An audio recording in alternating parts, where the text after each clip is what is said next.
be a regular school committee meeting of the Medford School Committee at the Howard Alden Memorial Chambers in Medford City Hall and via remote participation.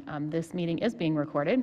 The meeting can be viewed live on Medford Public Schools YouTube channel, through Medford Community Media on your local cable channel, which is Comcast 9, 8, or 22, and Verizon 43, 45, or 47.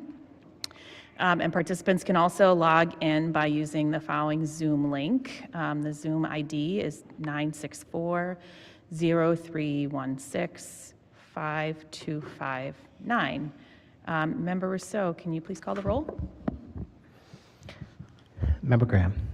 Here. Member Mastroboni. Here. Member Olapade. Here. Member Parks. Here. Member Reinfeld. I don't know if she's coming online. I don't see her. Absent for now. Member Rousseau present, and Mayor Longo-Kern. Present. Okay, 6 in the affirmative, 1 on the way. And then welcome to our student representatives. I see we have 3 students joining us today. Are you all 9th graders? Yes. Great, welcome.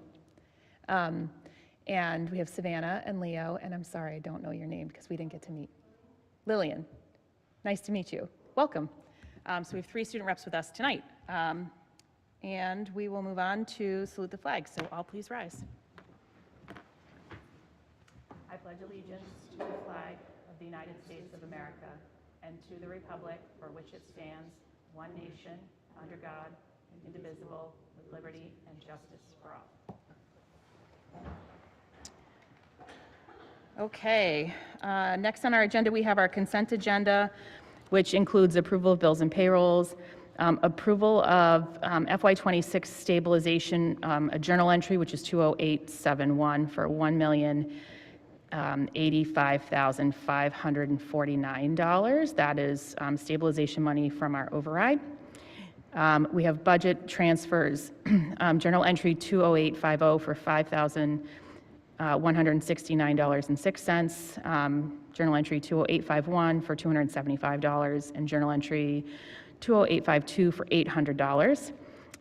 We also have approval of field trips, one to the annual auto tech trip to the New England Dragway in New Hampshire on June 5th, one world language trip to France and Italy in April 2027, and we have approval of meeting minutes. We have our regular meeting on May 4th, and we have a special meeting of the school committee, which is a public budget hearing that we held remote only on May 12th. Is there a motion to approve the consent agenda? Motion to approve. Is there a second? Motion approved by Member Lapade, seconded by Mike. Can I just ask one question before we call the roll? You're running the show. What's that? You're running the show. The field trip for France and Italy, I'm hearing that it is only available to juniors and seniors next year. Is that true? Does anybody know? Well, Dr. Talbot is overseeing this trip, so I'm going to have her come up just in case there's a follow-up question that I'm not completely aware of. Perfect, thanks.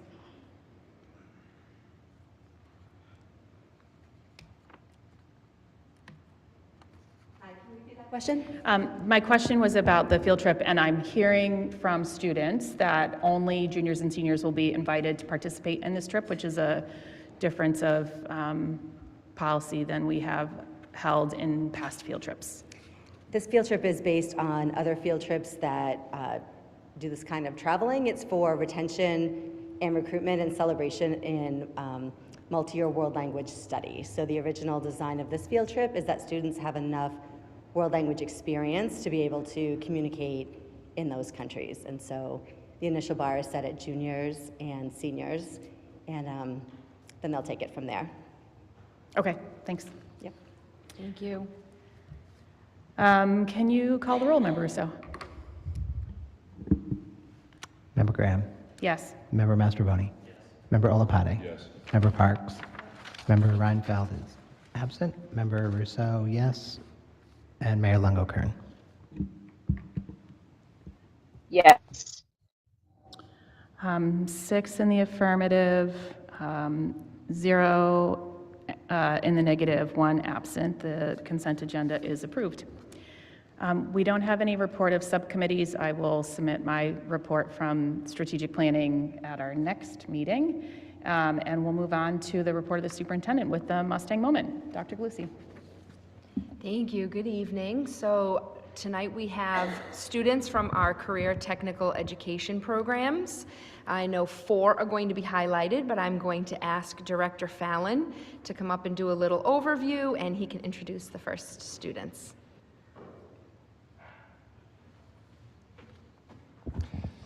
Good evening. Thank you for having us tonight. It's my pleasure to highlight some accomplishments of some career technical education students tonight.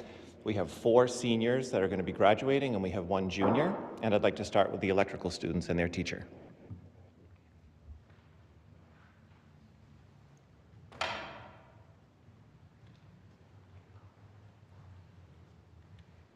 Good evening. Tonight I'm presenting to you Brody Sherblom and Cole McDermott. Both of them have been students in our program since they were sophomores, and now they've been chosen to join the IBEW Local Union 103. So they'll start their schooling in September, and they should have jobs by July. They'll be making a boatload of money, and they'll be doing quite well. So we would just want to take a moment to congratulate them on a job well done.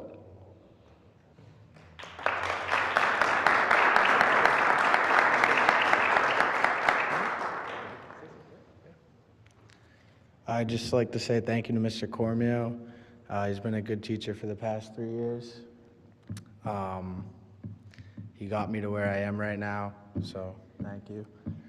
Mr. Fallon, thank you for letting me into the electrical program, because I transferred from Arlington Catholic as a sophomore.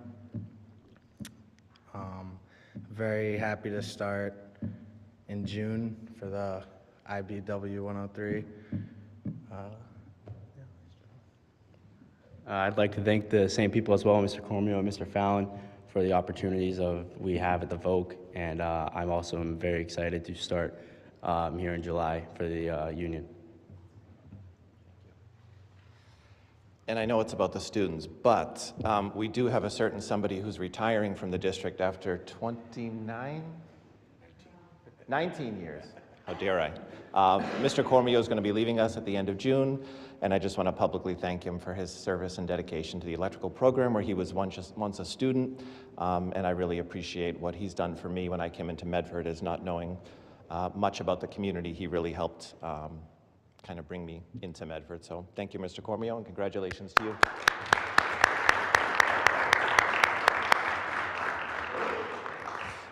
Okay, our next student I'm going to bring up is from our biotechnology program. Jaden Jang is also was recognized at the Mass Association of Vocational Administrators for the Outstanding Student of the Year. He is also our top-ranked CTE student this year, and he will be speaking at our graduation. Jaden.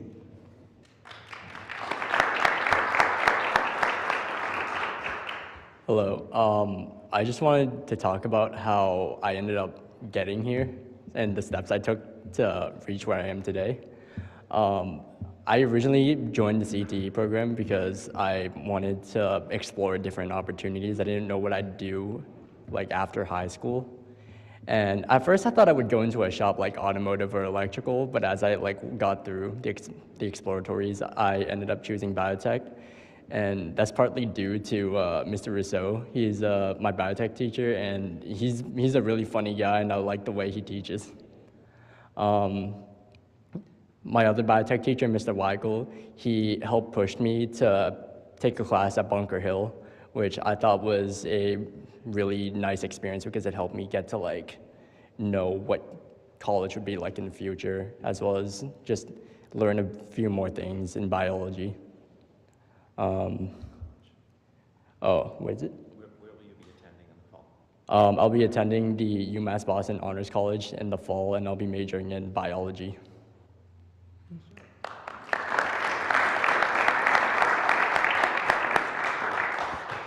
And with us tonight, we have a junior student in the health assisting program. She's going to speak about her experience recently having completed all requirements and receiving her certification as a certified nursing assistant, Ms. Hannah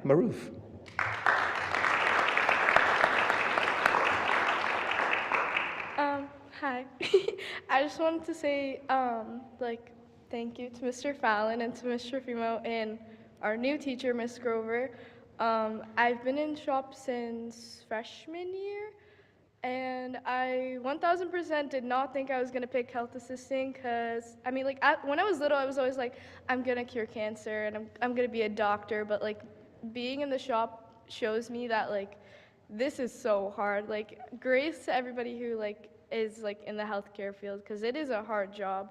And, like, in shop specifically, like, working on all of the, like, completions you need, like, in the hours for clinical, definitely brought a lot of tears, but it was so much fun because it was like I get to like experience everything in the real world that like I would probably be doing in college as a 16-year-old in high school, which I believe is very amazing. And we recently just took our CNA test and we all pretty much got 100 flat on the skills exam. So that was perfect. I believe that's 2 years in a row, Mr. I was just Fallon. going to say, not that we're keeping count, but that is a 100% pass rate. And the CNA test is a rigorous two-part exam. It's a practical assessment and a written component. And all students that have taken it up to this point this year have successfully passed. These are just examples of many of the things that go on every day in our school, but it's nice to have a minute to highlight a few here tonight. So thank you for having us. Thank you.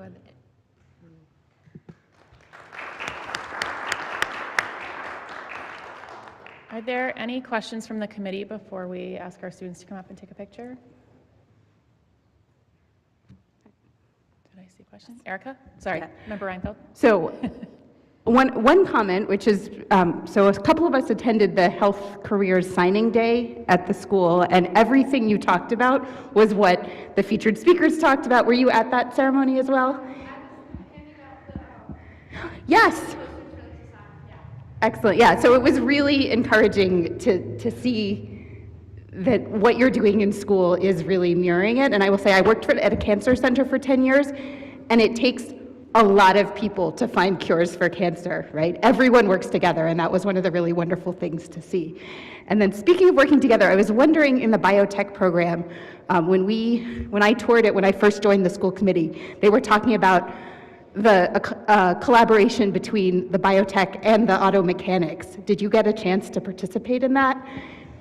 Because I remember you just said, I thought maybe I'd do auto mechanics, and I was really intrigued to hear how those were coming together. So my year specifically, we weren't a large part of it, but we were able to view like the go-kart we were working on. We were trying to troubleshoot what happened to the engine after it failed. Super important. Yeah. We were actually making biodiesel in our lab in order to fuel the go-kart. Yeah. So I love seeing how everything kind of comes together in practice there. So thank you for illustrating that and sharing your experience. So I guess that's all for questions from me. Any other questions, comments? Okay, if our students can come up, we would love to take quick pictures to commemorate your presentations with us.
Okay, on to item number 2.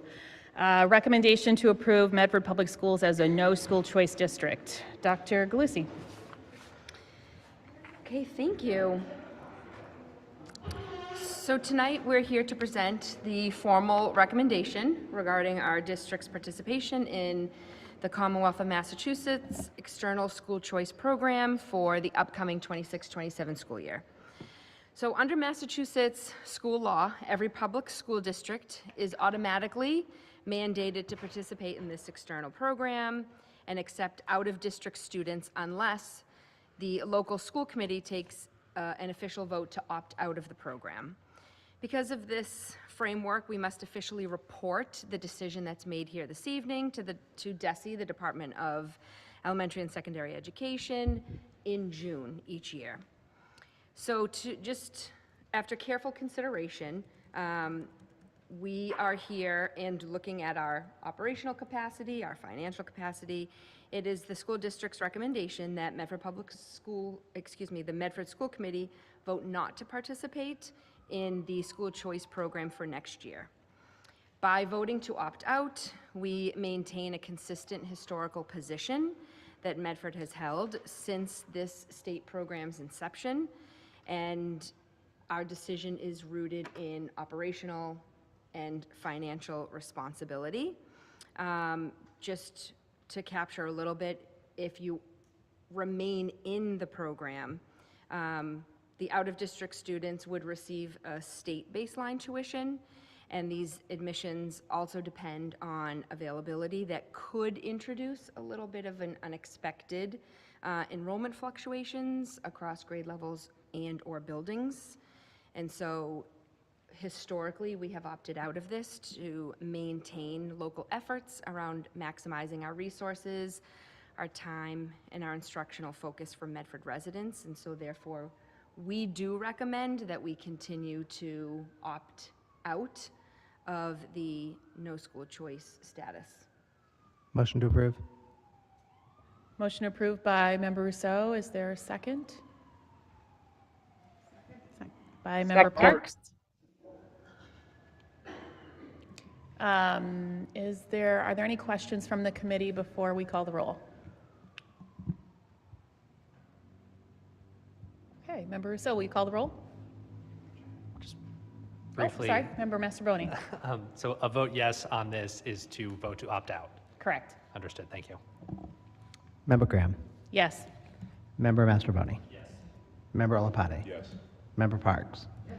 Member Reinfeld. Yes. Member Rousseau, yes. Mayor Longo-Kern.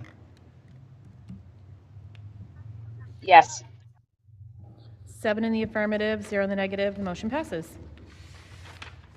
Okay, on to item number 4, a recommendation to approve the Medford Public Schools handbooks by Dr. Galusi. I think, well, 3 is the schedule. Do we Oh, want geez, I just checked it off and moved right past it. Sorry, that's my fault. I'm getting ahead of myself. Recommendation to, item number 3, recommendation to approve the school year 26-27 school committee meeting schedule by Dr. Galusi. Thank you. So I know in your packets you have the proposed schedule for the school committee meetings for next school year, 26-27.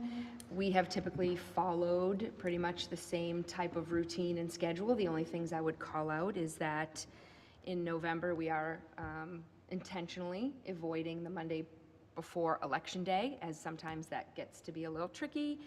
And then there are 3 meetings in March and 2 back-to-back in April to account for the vacation, school vacation that month. Otherwise, it's pretty holding the routine schedule, but happy to answer any questions. Member Reinfeld? Yep, I'm curious why the budget hearing is Zoom only. It is a Monday, which means we should presumably have access to chambers, and just in the interest of, since this is the public meeting, making it accessible to people in person. And I know the last 2 years it went really quickly. The year before that it did not.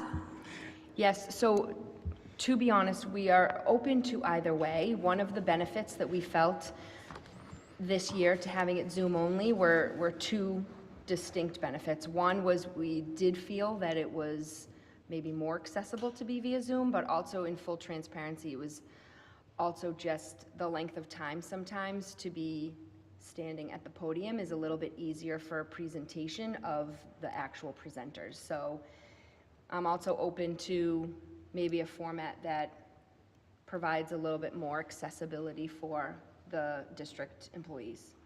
Yeah, the other piece that I'm thinking about is that is March of 2027, and while I know that it is not a budget about the high school, right? Our annual operating budget is separate from any kind of capital project. Yes. Like a debt exclusion, but I'm wondering if we're expecting increased engagement because we will be leading up to a debt exclusion vote later in the spring. I mean, all of that is possible. This maintains the school committee. Yeah, no, this schedule, I think the schedule is fine. I'm just wondering about the format. I think we're happy to have it in the hybrid model that we have now. I would just we can talk through some of the logistics of. Okay, so let's standing keep that for an open, but extended- I'm fine with the dates as written. My only other question was I guess we haven't formalized the new rules, but we had indicated that we wanted to set a default summer meeting that could be canceled if we don't need it, but just to put it on the calendar. So I guess that can be scheduled offline with people's availability, since it won't necessarily be on this Monday's That's cadence. typically what we've done. Yeah. Okay, then I will motion to approve this. So we have a motion to approve by Member Reinfeld. Is there a second? By Member Mastroboni. I did have one question. We also often, or at least talk about a third meeting in June, because June tends to be a really busy time of year, and trying to jam something into the calendar is much more difficult than pulling it off of the calendar if it's not needed. So I might offer a friendly amendment to add June 14th to this schedule, if I'll that's accept that acceptable. from the motion, yeah. When we get into June, it's really hard to add more things. Taking them away is always joyful, so. As we approach the 2nd June in this position, it's very tight to get everything in, so. Yeah. I believe we agree. Okay, so there's a motion to approve with the amendment of the addition of June 14th by Member Reinfeld, seconded by Member Mastroboni. Member Rousseau, do you want to call the roll? Member Graham. Yes. Member Mastroboni. Yes. Member Olapati. Yes. Member Parks. Member Reinfeld. Yes. Member Rousseau, yes. Mayor Longo-Kern. Yes. 7 in the affirmative, 0 in the negative. The motion is approved. On to item number 5, a recommendation to approve updated language for MPS restraint policy and bullying prevention and intervention plan. Oh, geez, I did it again. I'm sorry. I'm going to back up and stop checking things off my little list here. Item number 4 is a recommendation to approve the MPS handbooks by Dr. Galusi. Thank you very much. Going to put my pen down. Don't check it off yet. So in your packets, what we have provided to school committee is just the updates, the proposed updates to each respective school's handbook. So it is each school, for people in the community that are listening, have a school council that is comprised of educators, caregivers, and if you're lucky, a community member. And part of the task of a school-specific site council is to review the handbook and see if there are any updates to the language that needs to be accounted for the next school year's handbook. And so you have in front of you the proposals from all but 3 schools. The Brook School, the McGlynn Elementary, and the Missituck are not proposing any change to language for next year's 26-27 handbooks, but the other schools do have some minor tweaks to language, and I'm happy to answer any of those questions that you may have. Just high level, the Roberts wants to put a definition for chronic absenteeism and a little bit more clarity on how caregivers could fill out queries. I think the biggest piece to note is that all secondary schools, so Andrews Middle School, McGlynn Middle School, and Medford High School, have added the language around, the updated language around academic dishonesty. So as part of the new AI policy that was voted and implemented this year, part of the language in that calls for updating the academic dishonesty protocols to not only include AI language, but also with special care to the creation of the panel. And that work this year that you see reflected here was done with secondary and central office leaders with student input. And so what you have here are those updates to address the concerns that were mentioned at this meeting and from members of the community. I gave it its own section, but all 3 of those secondary schools will include this in their handbooks. In addition, the Andrews has worked really hard this year collectively with the staff on writing a new mission, vision, and core values. You will see that also included here. And then with our new schedule at the middle school level, you see just some brief language change for the Andrews and the McGlynn Middle to account for how challenge courses are graded. And the high school is currently working on merging the athletics handbook with the student and family handbook. That is still something that's in flux, but there's just brief language in there to account for that. And then Principal Cabral has worked in collaboration and partnership with Director Layden on adding some language about AI meta glasses to the acceptable use policy at the high school level. And that's just a high level kind of accounting for the pieces, for the additional language changes for next school year, if there are any questions. Oh, questions, plenty of questions. Member Reinfeld? Member Russo was first.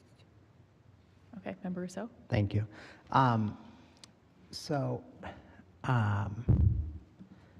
The middle schools look fine to me. The high school looks fine to me.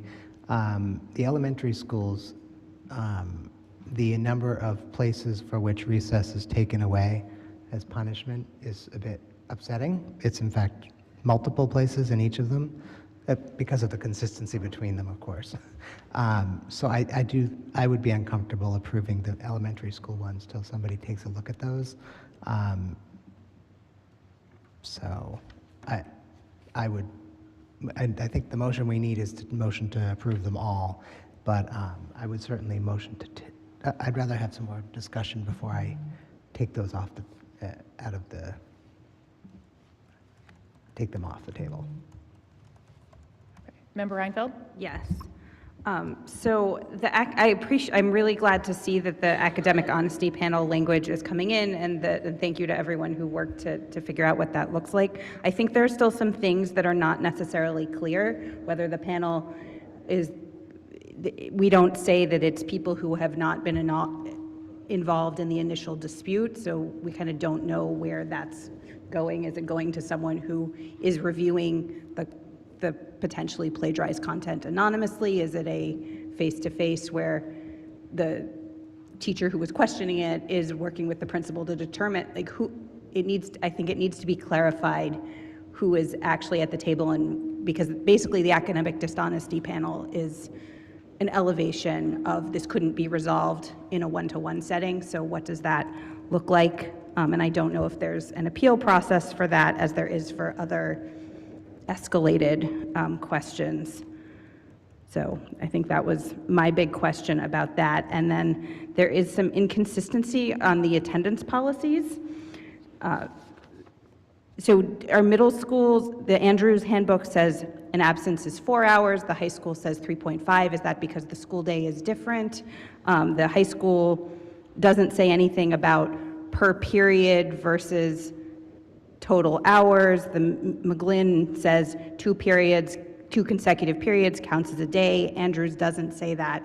So I think we need to be consistent, particularly between the 2 middle schools, and then to clarify, does missing a single period class, how does that fit into the total absences? Is it that is it the class that you're failing? Is it the whole day? What does that look like? So I would like to see that cleaned up and more consistent before we Okay. approve this. Thank you. I think there are also some other inconsistencies, right? The Missatuck says the buses have assigned seats, no one else says that. The school committee addresses are listed in one of the handbooks. I think it's Andrew's. I would like the school committee personal home address to come out. Somebody definitely went up to my kid and said, "Hey, I know where you live," because I read the handbook. So it was, I don't want to call out which one it was. No, I wrote it down. Anyway, but sometimes it's got our email addresses and phone numbers. One of them doesn't even mention the school committee at all, which is fine, but I think that should be consistent as well. Any other questions from the committee? Oh, sorry, and I didn't go into the nitty-gritty on everything, but the school council is mentioned in most places, but not everywhere, and one of them lists a former principal who has retired as the head of the council. So if that could just be cleaned up to say, even if it's just principal/chair, because one of them doesn't even name the principal, just says the principal is the chair of the committee. So I'm happy to send those, but I would appreciate that. yeah. Thank you. Member Rousseau? And I don't know if I really need to talk about the issue of the recess stuff now. I know we've talked offline, Superintendent, so I can save us all the trouble right now if you feel like you know where to go with this. I mean, honestly, I'm happy to have a conversation with you. Okay. I want to review a little bit more closely. I know that we did this work several years ago. Yeah. So the handbook should reflect the work that was done several years ago. There's also, at the elementary level, we are responsive classroom, and part of the responsive classroom approach is that consequences for student behavior are logical. And so we've talked at a great deal about the loss of recess when it's logical is for clearly when children have unsafe bodies on the playground, or during recess, a time to just step away, calm down, get regulated again. That's logical. That's a logical consequence. If there are situations, there should not be language in there, but if there are situations where we're, taking recess away for not bringing in homework, that's not part of or aligned to the spirit of the school committee policy. So I'm happy to have a conversation with you and review that with the Great. principals. Thank you. I think just being more explicit, like any student who is referred to the main office could have recess taken away. And I mean, I may have been to the main office a few times myself as a child, but it is hard to find any kind of like logical consequence. And I don't know what the stats are and how often kids are sent to the main office, but recess seems like the worst thing you could do is take recess away. It's like kids need that. And, I realize DESE does not count it as educational time, which hopefully I can get some of that fixed, but thank you. Are there any other questions? Member Masterboni? Thank you. This may be a naive question, but when I open up, the first thing I did was look at one of the middle school parent guide and handbooks. They're really long. They're 70 pages. They have some information in the front about the district, and then they immediately start going into policies really fast. Has there been any work at any point, or are you planning any work to set up some sort of way to navigate the document a little bit better? Like me, as someone who spends a lot of time in obscure, obtuse documents, I could probably, I will have to figure this out, but I think, do we translate this? I know there's a lot of jargon in here, a lot of legalese. What do we do to make sure people are getting this information? The reason I'm asking this question is because whenever we update, academic dishonesty policies, I'm really interested in understanding how the district is going to make sure all the students and the parents know that we're changing this, so that we can ensure that nobody has to break this policy. So I would say, in full transparency, I have not undertaken that work yet. I think it is important work. I would say that at the elementary level, which is to what Member Rousseau had mentioned, we did do that work to align. The way the handbooks have been here historically, and like I said, haven't done a review or an audit, but the school-specific information should be at the front. Medford and Commonwealth policies should be at the back. There was some work done at the elementary level, pre-COVID though, to align so that there was that alignment, and it was for, I wouldn't say the sole purpose, but two main reasons was to have to make sure that there was alignment amongst the 4 elementary schools and for translation purposes. So that way, when we're sending out our handbooks to be translated, the policies that were at the back are, right, they're all the same, and we only have to have that translation done once. And then the school-specific translations can be done on an individual basis. But there has not been that work at the secondary level at all. So I'm happy to review, especially the 2 middle schools, for better alignment in terms of layout and format. That's really helpful, thank you. And what I've remembered was that my Roberts handbook was totally different, and it was great, and it was awesome. So I'd love to hear what you're going to work on. Thank you. Yeah, thanks. And then I just had one other thing to flag. In the middle school, I know it says the quarterly challenge courses are graded on a pass-fail basis. And I just want to double check the CBA that is a continuing policy versus a first year of the contract policy. And I'm just honestly not remembering off the top of my head, but I know there were some 1-year transitional conversations versus other things that were longer term policy. Yes, agreed, and I think we are still in conversation. Right. So I just wouldn't want to put it into the handbook that it was one way if it is not yet final. So that would be the other thing to flag. But I also thank you for this easy way to understand what has changed. This makes all of that reading a little bit easier. But to Member Mastroboni's point, like perhaps at some point we can also get to a place where we can give people like a 1-pager of like, here's the like really important things you need to know, and if you have more questions, here's how you navigate the handbook kind of scenario.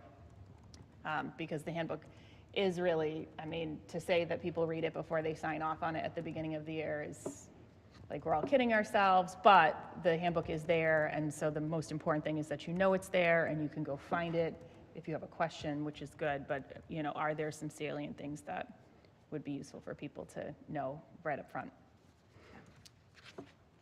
Chair. Member Rousseau? Thank you.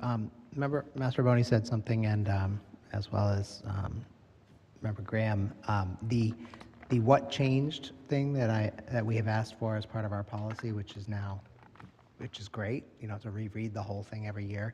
I'm just realizing that like we should provide like an intro to all of them that's like a couple pages that like, hey, you read it last year, just read the first couple pages, you know it changed. And then like we can literally tell people, if you read it this year, like kindergarten families, read the whole thing. Next year you'll only have to read the first couple pages and tell you what changed. Of course, the middle school families will have to be told to read the whole thing, but I think that would be helpful, because I also think we should revisit this notion of people signing off. We're literally asking everybody to sign and say they did something that very few families have done. And that just feels a little icky. It's like we're trying to make it clear that we mean it, but a signature for something that's 70-something pages long that very few people have read is it's like it just doesn't feel right. So maybe we can read. I don't think the signature thing is like any kind of mandatory thing. I think that's just something we do, or is it mandatory? I don't know. I'll look into that, but we should revisit the signature thing, because signing that you've received it is one thing, but I believe it does say you have read it and understand it, and that's It does. I hear you, but I also can understand the acknowledgement part of just having some understanding as to what is in there. There's school-specific information that's important. I think there are, to your point, I think there are pieces that could definitely be called out. Yeah. But things around attendance, arrival dismissal, certain procedures like the bullying policy and now the AI, I do think there are some really key pieces of how the schools function that caregivers should be aware of. So there is a balance between reading 70 pages and acknowledging that Yeah, I mean, have at least skimmed the table of contents. yeah, I mean, at a high level, you know, this is the most important stuff you really need to know, that everybody needs to know to be a member of the school community, versus a lot of the policies that, like, you know, if you're never involved in any bullying incident, you don't have to read that stuff. Like, there's all kinds of things for which you are in there that you may never need to know. And so I think it would be fine to ask them to sign off on a few pages, 5 pages, even maybe 10 pages that you've read that. But it's starting to feel like you know, every time we upgrade our iPhone software, yes, I agree to the 780 pages that nobody other than some people on the internet have read. So we can do better than Apple and Google and all those folks. So anyways. So it will be tabled. I'd We'll like work to on make the a- pieces yeah. of feedback that that the district has received from everyone, and then present again with the updates. Okay. Sure. Motion to table the handbooks to the next one or the meeting after that one? Meeting after that one. I would appreciate that, just because I think we'll need a little bit of time. Yeah, so the June. 8th, June 8th meeting. Motion to table to the June 8th meeting by Member Rousseau. Is there a second by Member Reinfeld? Member Rousseau, you call the roll. Member Graham. Yes. Member Mastroboni. Yes. Member Olapati. Yes. Member Parks. Yes. Member Reinfeld. Yes. Member Rousseau, yes. Mayor Longo-Kern. Yes. 7 in the affirmative, 0 in the negative. Motion passes. Okay, on to number 5, a recommendation to approve the updated language for the MPS restraint policy and our bullying prevention and intervention plan by Joan Bowen, our Director of Student Services.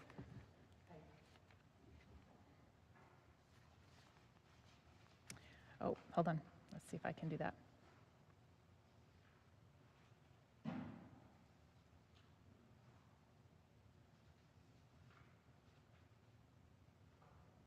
I don't know why I can't turn on your microphone. Hold on 1 second. There we Oh, go. there we go. Thank you. Good evening. Tonight I am presenting 2 updates to current Medford Public Schools policies that require this body's approval. So the first one is the bullying prevention and intervention plan. Currently, the district is in the process of completing their self-assessment for the integrated monitoring review, and they look at civil rights criteria. And in my review of that criteria, there is some language that is missing that DESE is looking for in order for us to get a proficient rating, and that we're meeting this requirement. So the first thing that I wanted to update was the label, which says categories of vulnerable students. The paragraph listed under there where it says as required by Mass General Law, this is already found in the behavior intervention plan on page 4. But what I would like to do is have that added again to page 8 under the decisions and findings, but also to add this specific language that says this plan shall afford all students the same protection regardless of their status under the law. As required by Mass General Law, the IEP team or 504 accommodation team must consider what should be included in the plan to develop the student's skills and proficiencies to avoid and respond to bullying, harassment, or teasing if the student's disability affects social skills or makes the student vulnerable. So I'd like to add that language to page 8, and that's basically will bring us into compliance with what DESE is requiring for the bullying prevention and intervention plan. And then the next part, which I apologize, it's very lengthy, which I provided to you. but this is the new updated restraint law.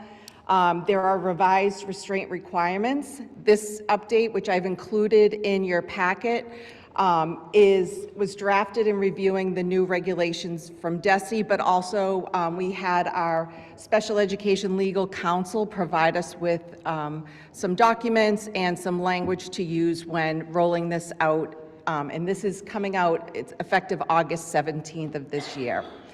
So the first thing is, I do apologize, the policy is lengthy because many of the required procedures are included or referenced. These are not required to be part of the policy, but provide a structure and process for school staff and administration to follow. Much of the language around definitions, the use and reporting of restraint is the same. The changes focus on distinguishing seclusion from timeout, the prerequisites required to use emergency seclusion or prone restraint, and the new requirements for any physical space used for timeout, and the requirement to have a grievance procedure. So the chart that I provided that says new restraint law requirements, I basically laid out what the previous practice was and what the current practice will, or what the practice will be starting in August 17th of 2026. Definitions that weren't clear are very clear in this document. We have been working with our staff at the Missatuck School, our therapeutic learning program, about the rollout of this, what it's going to look like, as well as the documents that go along with this. So once this is, we hope to have everything prepared by the end of the school year. So when we start in September, everything will be up and running, staff will be trained, and all the documents will be updated and ready to go.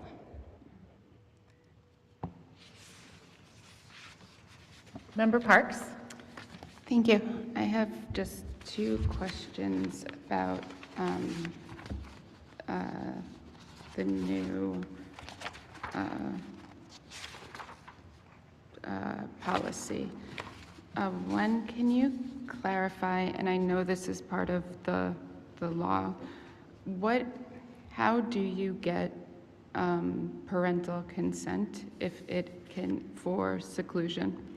If it cannot be included in the IEP and you need parental consent through a signature of a parent, what is that process? So we're in the process of creating those documents. We do have guidance from DESE of what the language should include. If we do not receive parental permission, we cannot use seclusion, and that is not a practice that the district currently uses at this time, nor, in my opinion, is something that we should do. Seclusion is a student's locked in a room, not allowed to leave. That's not a therapeutic methodology that I would like staff to be using.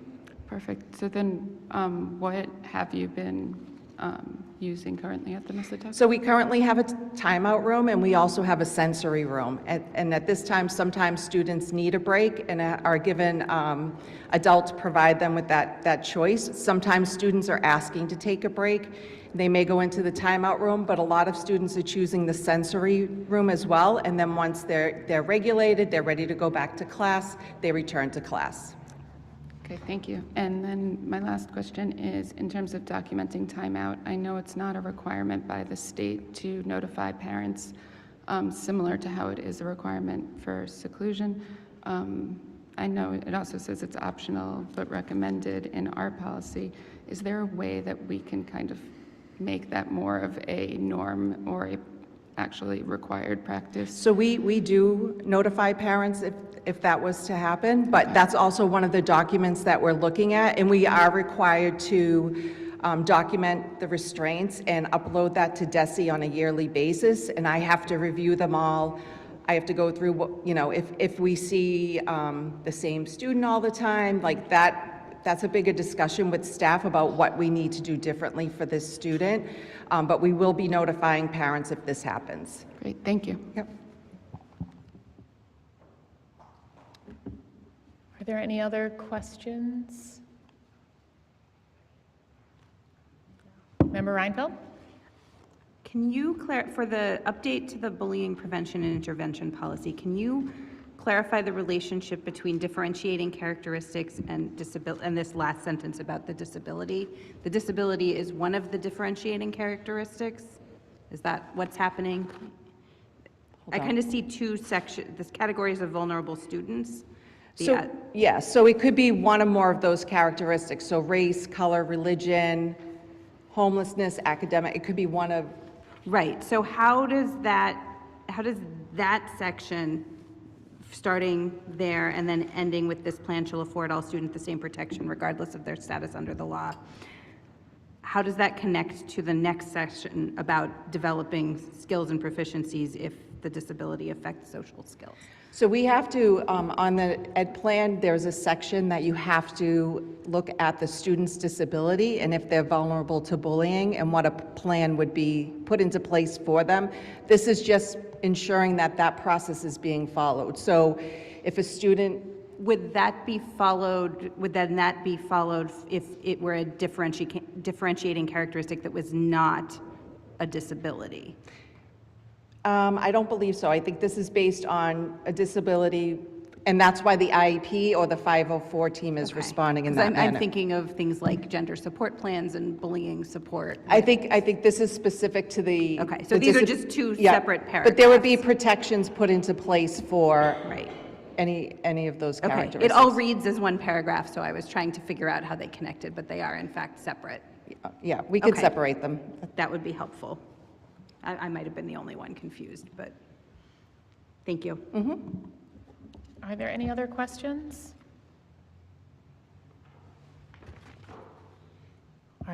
Is there a motion to approve? Motion to approve? Motion to approve by Member Rousseau. Is there a second? Seconded by Member Parks. Member Rousseau, will you please call the roll? Member Graham? Yes. Member Mastrobuoni? Yes. Member Olapate? Yes. Member Parks?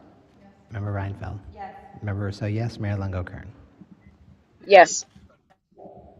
7 in the affirmative, 0 in the negative. Motion passes. Thank you.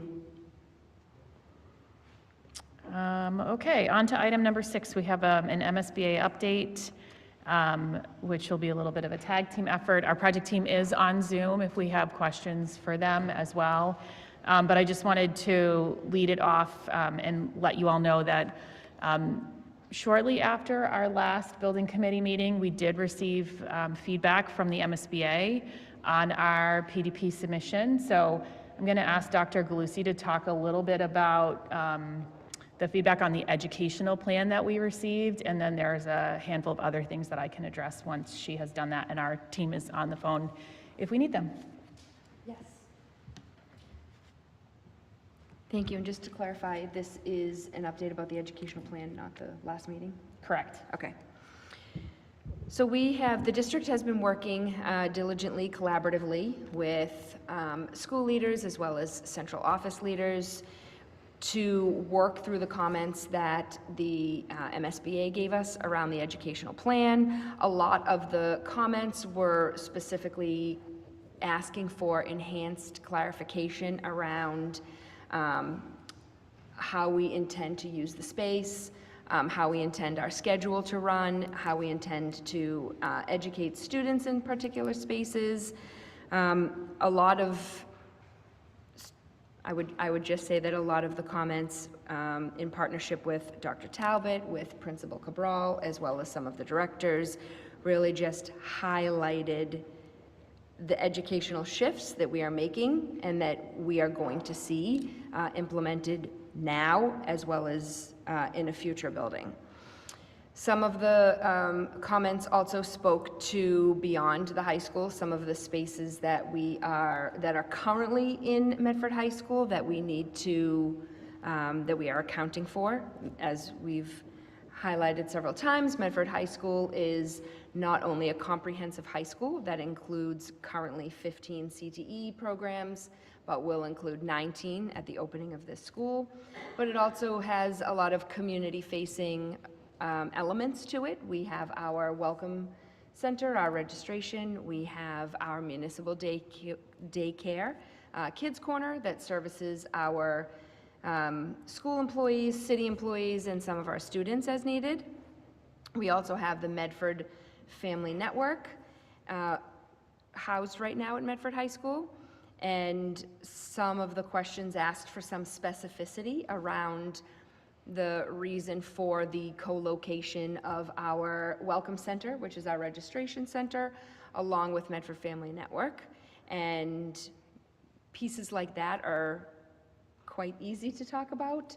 We have worked really hard the past couple years to be very intentional about how we're welcoming families to Medford Public Schools when they first enter the district, and very intentional about the positionality and the location of some of those family-facing supports and departments when they first enter Medford Public Schools. So the location of our Welcome Center, which is our registration office, is adjacent to the Ms. Bowen's office, to the nursing department, to our EL department, to our transportation office, as well as to Medford Family Network. And that provides a lot of support and services for our incoming families. So being able to provide the specificity around the intention and the why was really important for the educational plan. I would say that we also were able to provide an update to the MSBA through this process. We had our last, or the April 27th SBC, the School Building Committee meeting. We did make a couple of recommendations. The district made a couple of recommendations to the space summary, which we were able to clarify in the educational plan. And so just really briefly, the work that the district took in looking at the space summary, we kind of had a 3R approach. So we looked at redundancies in the space summary, we looked for opportunities to repurpose in the space summary, and we looked for opportunities where reductions were necessary.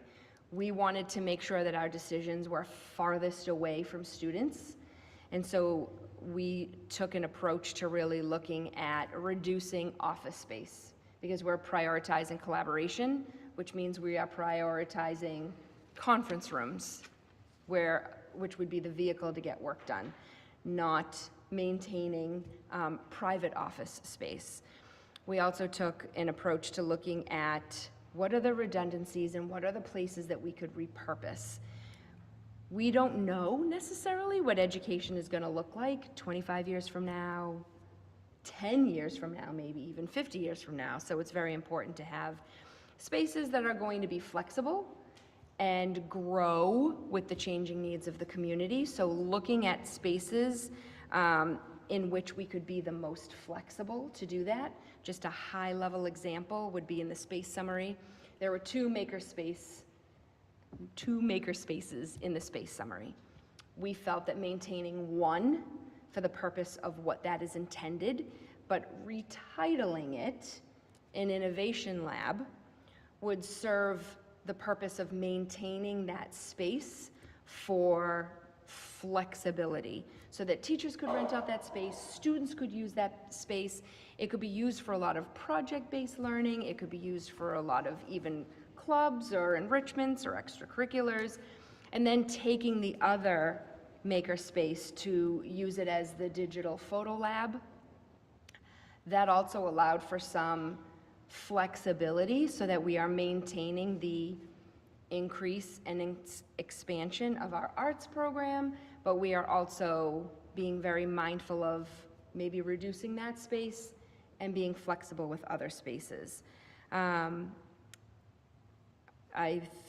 I were to maybe call out another one, it would be, in addition, so we also had a conversation about looking at the seats in the auditorium.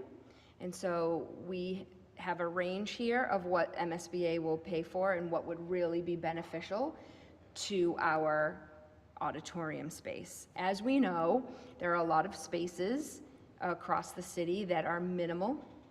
It's very difficult to have multi-use spaces. The auditorium is one. Right now, if we're counting seats that actually work and aren't broken, it's somewhere about 300, 330 maybe. But what we had decided and what we have reflected in this is to really look at what it would be to have that range, what would it be to have an auditorium that has 500 seats, 750 seats, which is the cap for MSBA, 800 seats, and 1,000 seats. We've had a lot of conversations around the intimacy of performance space, but also the capacity of what the principal needs to be able to have larger spaces to gather grade levels of students. And this plan is written for 1,395 students. And so making sure that we could at least get 2 classes of students in the auditorium for the principal is very beneficial to overall programming and the high school needs.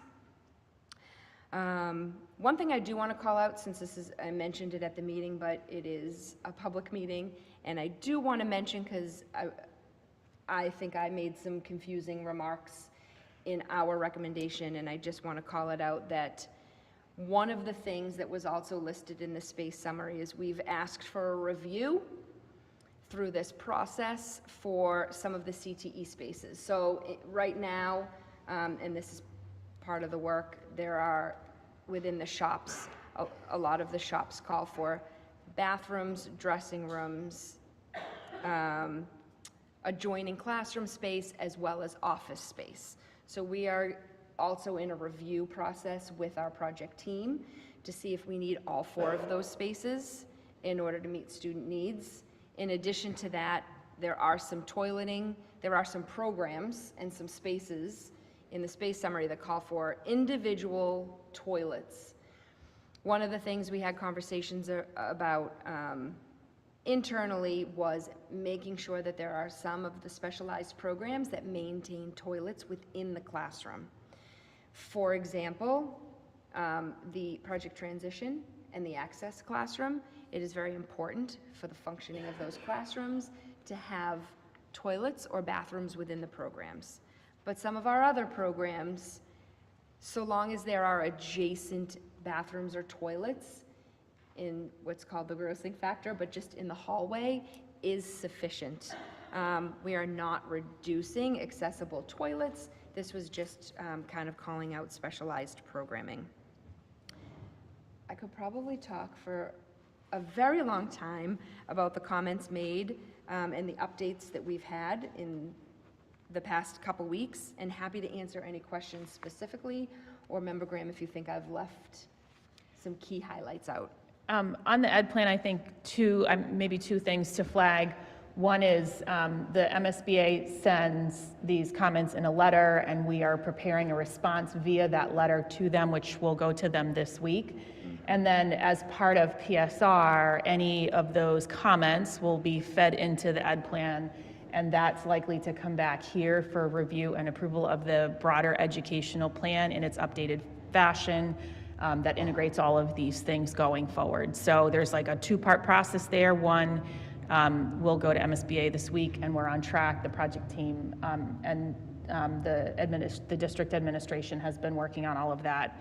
I would say the other thing that was salient about the feedback from MSBA in their commentary was that they wanted some clarity around Medford's understanding that certain programs are outside the scope of what MSBA will reimburse for. So MFN is a good example of that.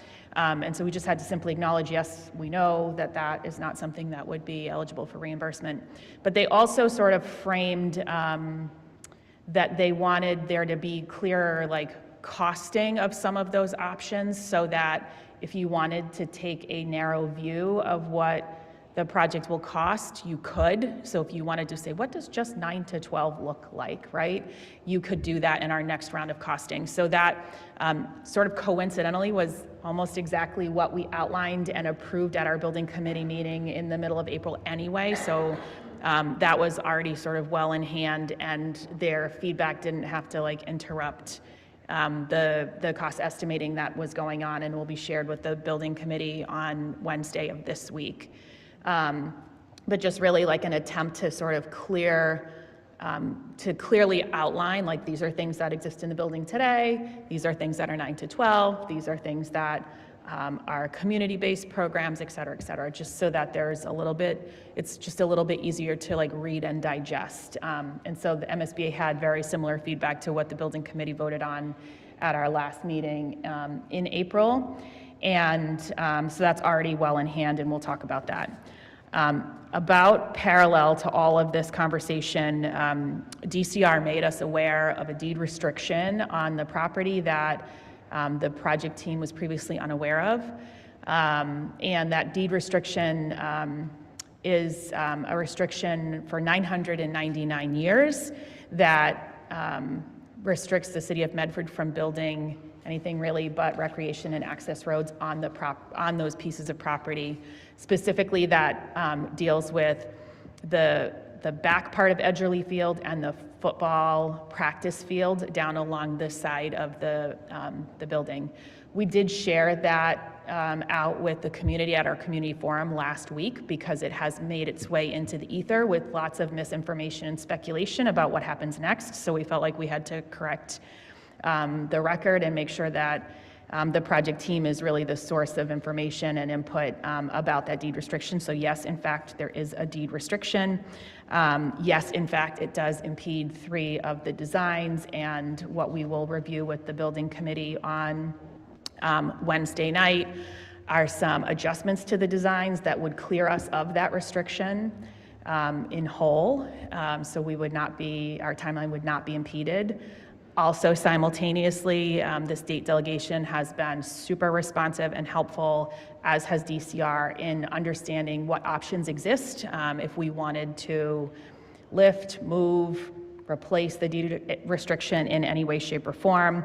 And we did get confirmation today that the answer for any sort of change to that deed restriction would be an Article 97 process, which is not a short process. So the building committee will consider on Wednesday night whether we want to pursue those or adopt some of the revised design options that would keep 2 of the 3 options in play. And we'll see where the building committee sort of falls on that. But all of that is happening at the same time as we are talking about how this oversight happened, who is responsible for the oversight, and to make sure that the City of Medford's interests are protected. So all of that is also going on at the same time, and resolution to that is complicated and ongoing, and probably is not likely to be the source of any sort of resolution by Wednesday night because there's lots of parties involved in that conversation. So what we are going to try to do on Wednesday night is make sure that the building committee is clear and aware of the deed restriction, and my apologies to the building committee that we were not able to meet before this news sort of made its way into the public conversation, because it's certainly always the project team's intention that the building committee knows these things first, but also to give the building committee some options for a path forward. And there are a handful of options, which include some reorienting of the buildings in the 2C options that we've carried forward to completely steer clear of those deed restrictions and still preserve a no modular posture, which we were worried was not going to be possible. So all of that is coming on Wednesday night with additional costing information and some revision to costing based on the space reductions that have been made, based on updated assumptions, based on all of this like new latest information, and in a sort of more comprehensive top to bottom fashion. So there's one place and source for that information. I think that is everything in terms of like what I wanted to update you all on, but I did want to open up the floor in case people had questions. Member Reinfeld? Yes. So did the MSBA request specific changes to the educational plan? I know you said you're in the process of responding, and that it will likely come back to us. Is it possible for us to see what those changes were, since we did approve this plan as a body? Yeah, I mean, we can certainly share with this body the response that sort of frames like the answers to their questions, which I think will give you a better orientation of like what's to come in the ed plan.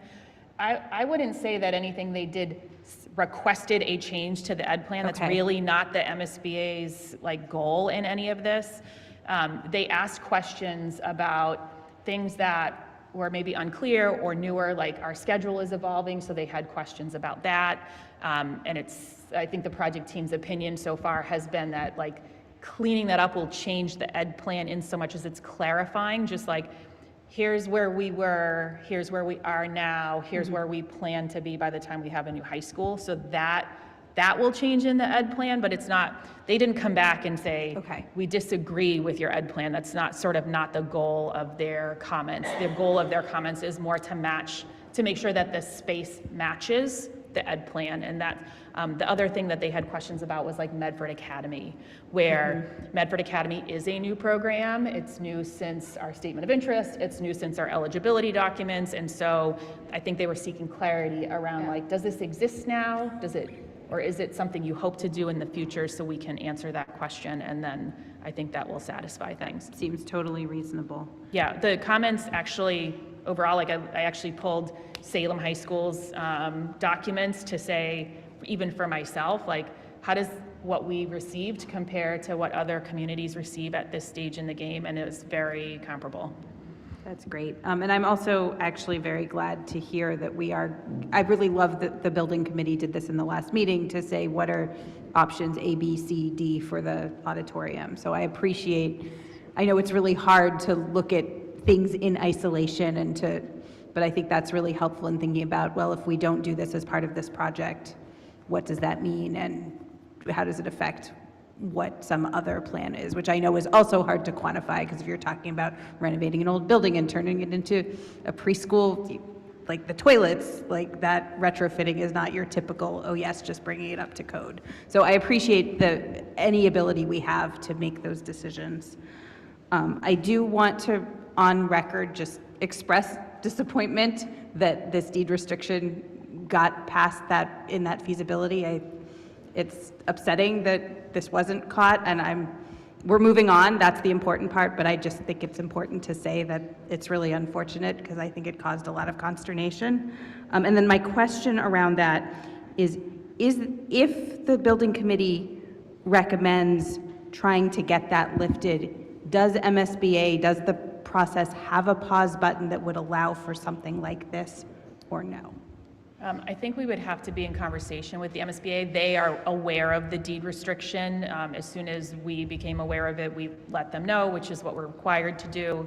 I think this stuff is fairly common for them in their world. Like, this feels like a really big surprise for us, and I think it is. But I think big surprises happen on these kinds of projects all the time. So they understood sort of what we were doing and the steps we were taking. If we had to, if the building committee wanted to proceed with an option that would require an Article 97, there probably is a timeline impact to that that we would have to work through with MSBA, because the question is really about sequence of events and like how done does that process have to be before you can start designing a building, et cetera, et cetera. So I think that would be a pretty collaborative conversation for us to have. Okay, and I will say I'm very encouraged that the project team was able to spring into action and create some new designs. Me too. So as disappointed as I am that this happened, I have been impressed with the response of notifying and moving forward and looking at options, not catastrophizing, and just really putting heads down and figuring out what solutions were. So I want to thank everyone involved with that. And that's it from me, at least for now. Are there any other questions from the committee? Member Rousseau? Thank you. One of the things about the Article 97, first of all, they are very common, and they have a very high pass rate. They have to go through the legislature. And one of the things I think we need to get a really solid understanding of is there sort of like a memorandum of understanding or something that can be done? No. So we would not be able to hire a construction manager to begin the project with the assumption that this will actually be done? I think that's the question we would have to have conversation about. There is no MOA that's going to come forward that says like this is going to be fine. Article 97, I think, requires a 2/3 voice vote of the legislature, so I don't think anybody is willing ever to be like, yes, I will get 2/3 of the legislature to agree with this thing. So no, there will not be anything like that coming forward. We were able to confirm that today in our conversation with DCR. However, that doesn't mean that everything has to stop or that our CM couldn't come on board. But it would mean, like, if we needed to pursue one of those options, we would have to have some conversation with the MSBA. The Article 97 process is not inexpensive. It generally does take quite a long time, like moving really lightning fast is like 4 to 6 months. And then we will bump into the legislative recess and all of those good things. So it'll be interesting to see what the building committee decides to do on Wednesday night, but there is a motion that was at least drafted so that the public could read it and digest it that would to actually formally take 3 options off the table and insert 2 options for consideration of these revised alternatives, so that if the committee chooses to take that up, there's some like notice and preparation for the community to participate in that. Thank you. Any other questions? Member Reinfeldt? This might be a question for Wednesday. If the committee votes to put those 2 options, how does that affect the cost analysis that's happening now? We confirmed today that the costing is equivalent because they are substantially the same designs as the 2C options were before. And so there's not a cost estimating concern. Okay, thank you. Any other questions from the committee? Member Masterboni? Can I go first? Go ahead. Briefly, who's managing the Article 97 process from Medford residents' perspective? Is that who's responsible for that? It's the our consultants, the school building committee, the mayor's office. Like who's coordinating that? I understand we all want to be speaking with the same voice, marching in the same direction to get the legislature to get where we need them to. I guess that's my question. Who's leading the charge here? That's actually a great question, and the answer to that is not entirely perfectly clear yet. So Article 97, the first thing that has to happen is you engage a land use attorney, and they really help guide and shepherd the project through that process. And we're in the process of talking to several land use attorneys to formally bring somebody into that if we choose to go that route. But Article 97 does require things like land swaps, et cetera. So the city of Medford will have to be involved in that because the school committee nor the building committee own land. Any parcel that might be involved would have to come from a recommendation from the city. So that's why the land use attorney is so important, because there are a lot of tentacles, and the project team will have to be called on to do some things in terms of environmental impact, and then the city will be called upon to do things, and the building committee. So the land use attorney would really shepherd us through that process, and it would take all of us. But the process itself is, it costs money on its own to even make the process happen because of all the moving parts. And the SBC chooses the attorney? That's a great question.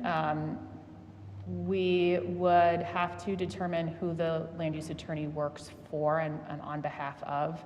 And if it's the city of Medford, I think I would need guidance to answer that question correctly, because I'm not 100% clear. Curious, but I'm sure we'll figure it out. Yeah. Let me know if you need help. If I could, Member Graham, to just say that a lot of the internal meetings that we've been having, especially as of late with all the issues that we're dealing with, Member Graham, Dr. Galusi, and myself have been the ones meeting with the delegation, discussing the land use attorneys, and really collaborating to try to get through this difficult-ish time.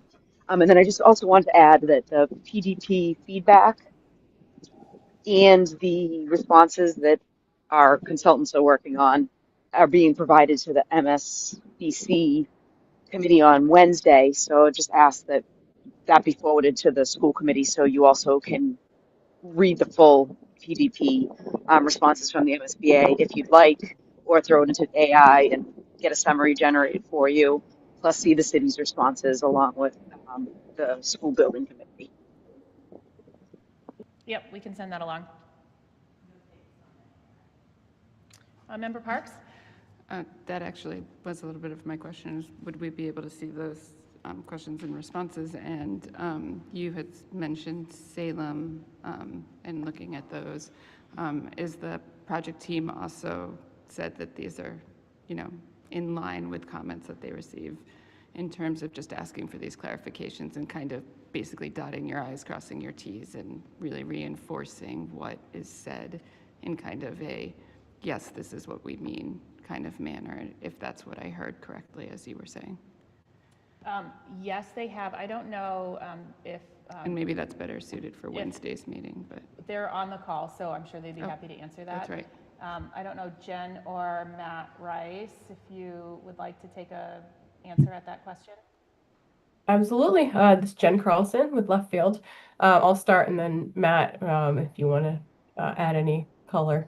Yes, I would say these comments are typical for the PDP feedback that we receive from the MSBA.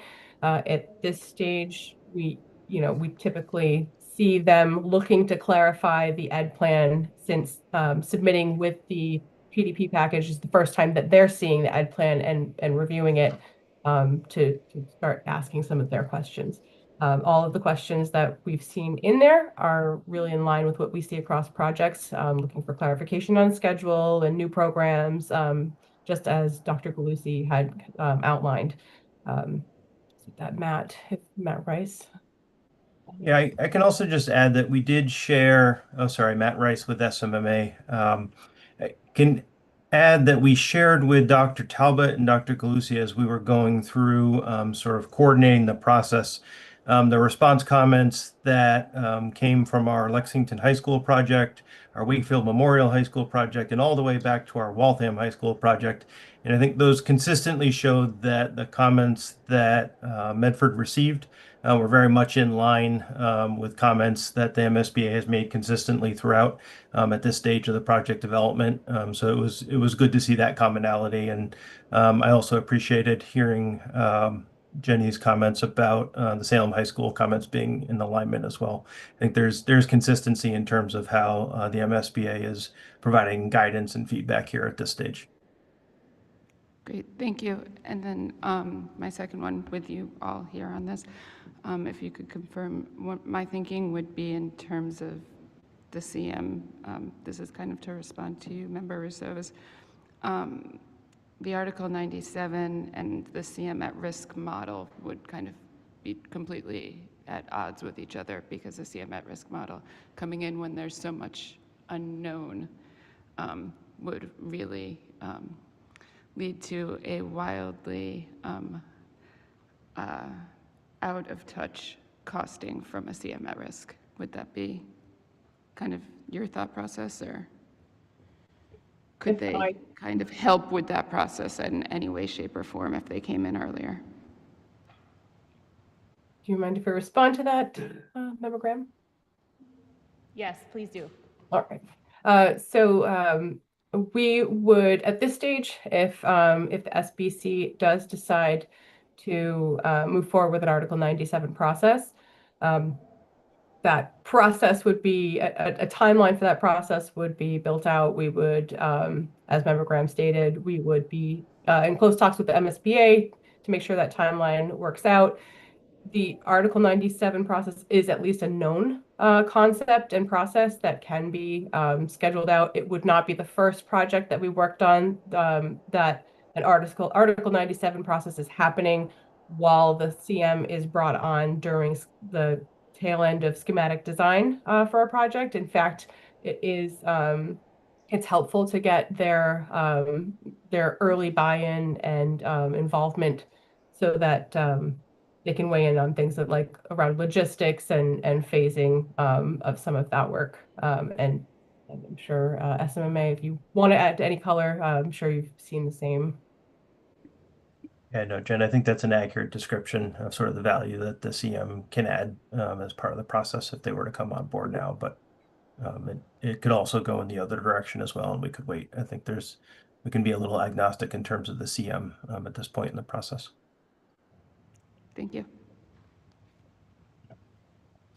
Are there any other questions from the committee? Member Lepati? Yes, it's more of a comment actually. I think as members have mentioned, and I think I can agree that it's the deeply frustrating instance that this is occurring, and I'd like to know more.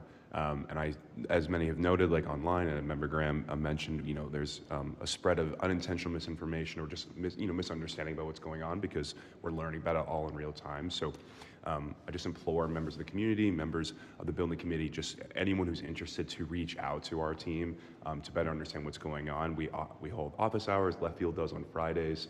We have our community forum, our building committee meetings, our school committee meetings.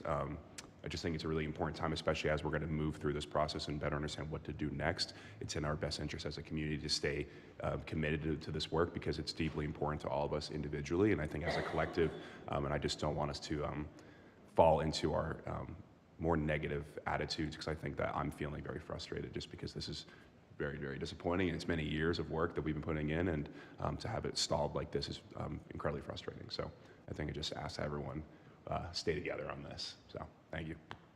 Thank you, Member Lepati. Are there any other questions from the committee?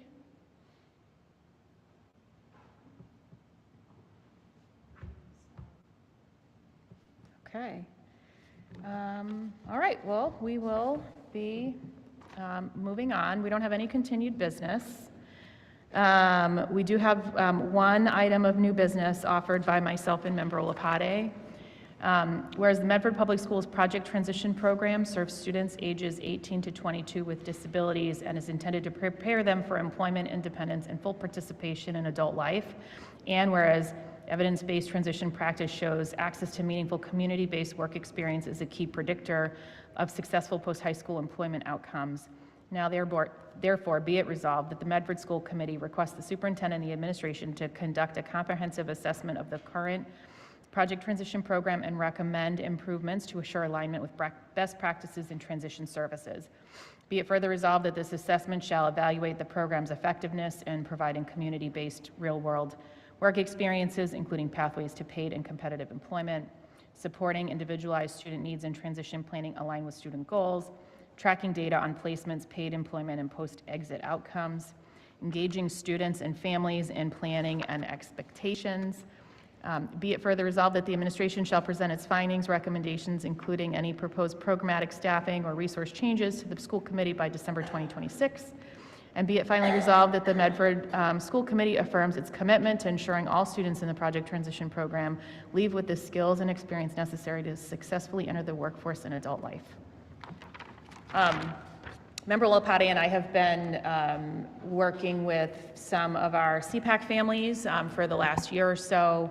I think we heard from them on the heels of the successful override, and they are very interested in making sure that the students that CPAC represents are sort of at the front of our mind when we're thinking about programming and that kind of thing. And most recently, they reached out to both of us to talk about project transitions and specifically wanting to understand how to advocate for an increase in opportunities for students in the project transition program, specifically as it relates to employment opportunities.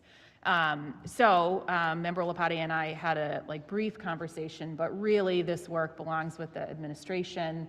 So this is sort of us trying to frame for you all the ask and the excitement of the community for support in investigating what's possible for our students here in Medford. Member Lepati, did you want to say anything else? Thank you. To double on what Member Graham said, I think that one of the most important things in our community is our PAC groups across all the schools. Our CPAC and our LPAC especially are ones that I've taken a special working attitude towards, and I think that they've asked things of us, and I think it's really important that we're maintaining our commitment to them. It's really challenging, especially when the services that their students and their advocated individuals need aren't always as available to them as they would hope. And so I think this was just a commitment to making sure that we're working towards properly securing those opportunities for these students to the best of our ability and understanding the pathways to doing that. I think it's something that we say we want to do, and it's hard enough as is as a parent with students who have differing needs to find those opportunities because they're not always readily available. And I think as a district, we want to make that commitment and make them readily available. So.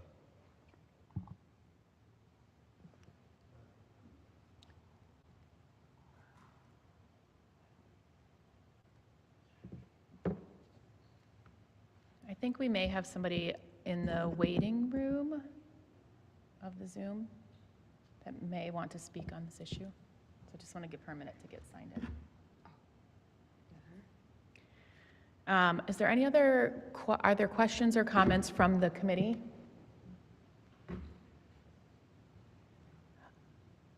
And is there anybody in the public who would like to speak?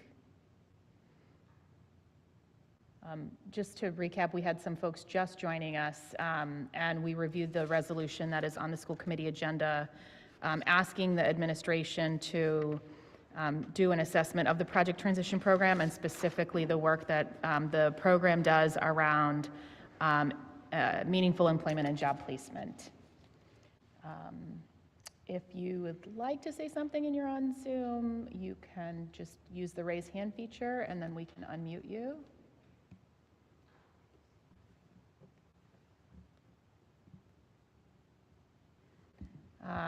Patricia Cherry, will unmute you, and if you could give us your name and address for the record, that'd be great.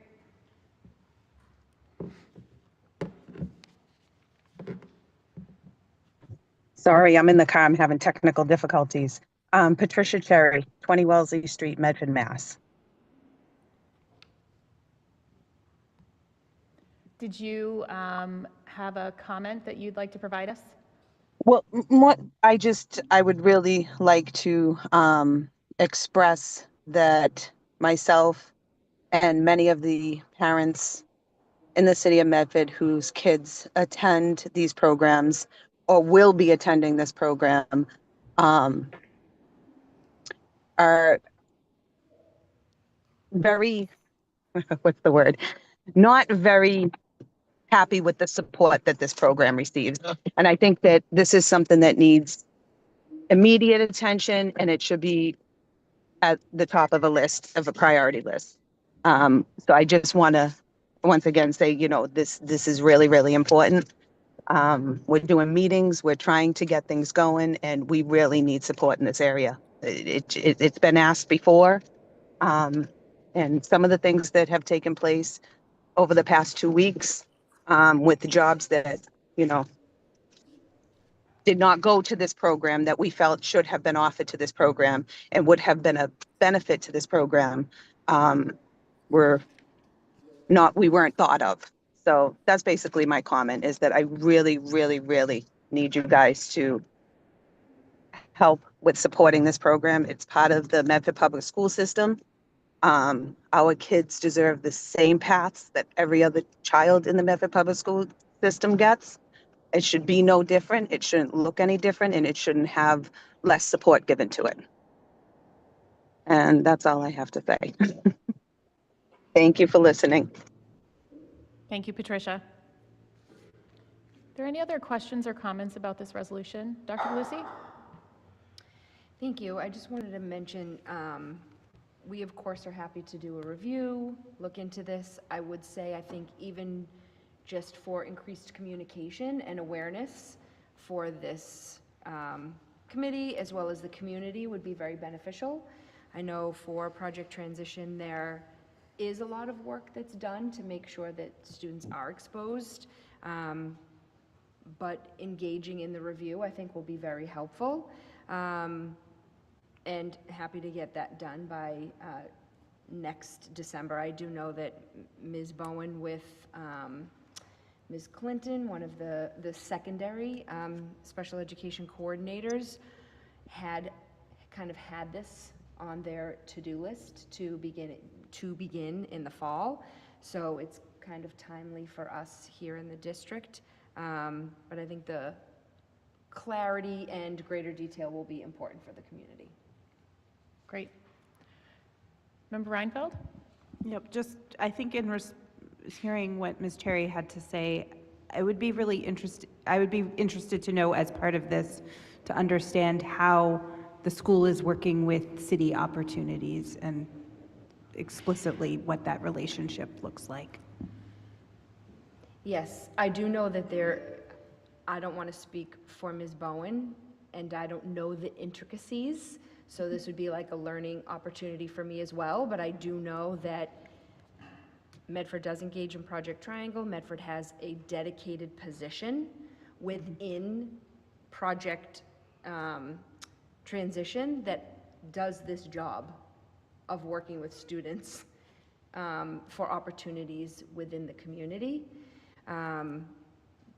But I think, like I said, a review of what we are currently offering, as well as just maybe having our communication be more broad and clarified, is also an important part of this review. Thank you. Are there any other questions? Is there a motion to approve? Motion approved by Member Lapade, seconded by Member Reinfeld. Member Rousseau, if you can call the roll. Member Graham. Yes. Member Mastroboni. Member Olapati. Yes. Member Parks. Member Reinfeld. Yes. Member Rousseau, yes. Mayor Lungo-Kern. Yes.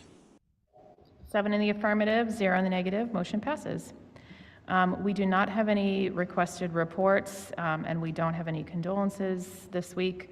Our next regular meeting is June 1st at Howard Alden Memorial Chambers in Medford City Hall and on Zoom, in addition to our building committee meeting, which is hybrid format, on Wednesday evening at 6:30, which is at the Medford High School Library and on Zoom. Is there a motion to adjourn? Motion to adjourn by Member Reinfeld, seconded by Member Mastroboni. Member Rousseau, if you can call the roll. Member Graham. Yes. Member Mastroboni. Yes. Member Olapati. Yes. Member Parks. Yes. Member Reinfeld. Yes. Member Rousseau, yes. Mayor Lungo-Kern. Yes.